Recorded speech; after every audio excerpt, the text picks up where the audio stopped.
We're going off the rails on the crazy train of estrangement. I love Ozzy Osbourne's song Crazy Train with Randy Rhoads. God rest, both of them rest in peace. They're back together, probably playing that song again, which is awesome. Well, I love Ozzy is one of a kind. Married to Sharon, their daughters Kelly and Jack, and then Ozzy had another daughter prior to that too. So, anyways, I want to talk about the fact that Ozzy wasn't perfect. He was out there. He bit the head off of a bat. I don't know if he got his rabies shots, but he lived out loud. And Sharon, she was his manager. Through him, he became who he was. But let's talk about their relationship. And you remember years ago when Kelly was a teen and she was heavy into drugs. She talks about it today. I don't know much about Jack. I don't look into their lives. I don't dive into it that much. But if you talk about, if our sons and daughters say, oh, you weren't perfect, I'm telling you, Ozzy and Sharon weren't perfect either. They even opened up their lives on that reality show. I think they were the first initial family kind of to go into that arena.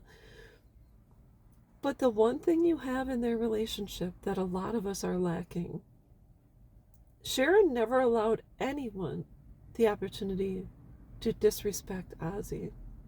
She was ride or die. She was his person. When he was not able to function, she stepped in. You see it in the final goodbye. I watched the documentary where Sharon has his back. Can you imagine?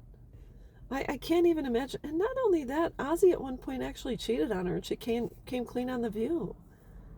And you imagine Sharon, I can't even imagine. But the one thing Sharon made sure of is nobody would disrespect her husband, the father of her children. She said to her kids, I'm sure there came a point in time when they said, oh, Dad, this and that. She's like, oh, no, you're not going to talk about your father that way. If you can't respect your father, you can't be here. I'm sure of it. Sharon probably nipped it in the bud because she didn't want her kids to join that crazy train of estrangement.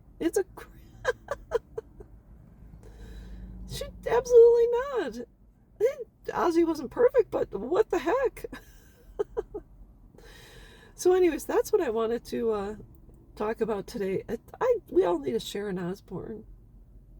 We all need to be as tough as her because I just feel for her. I can't even imagine. They were so totally enmeshed with everything. What a huge loss.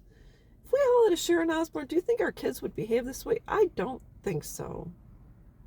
So if you are in someone's life and their children are disrespecting them, you need to step up to the plate and say, not ever, not today, not tomorrow. I don't care if you like green eggs and ham. Not in my house, Sam, I am. You better tell those kids enough. You're not going to disrespect your mom or your dad. They're not perfect. We're not called to be. Jesus died on the cross for me too. Why? Because I'm a sinner, because I'm not perfect. But to hell if you're going to nail me and crucify me. Oh no, not today. No. If you're going to be in my house and in my sphere, you better have some respect. R-E-S-P-C-T. Oh, yeah. That's what I'm talking about. So anyways, that's all I've got, and I will be back.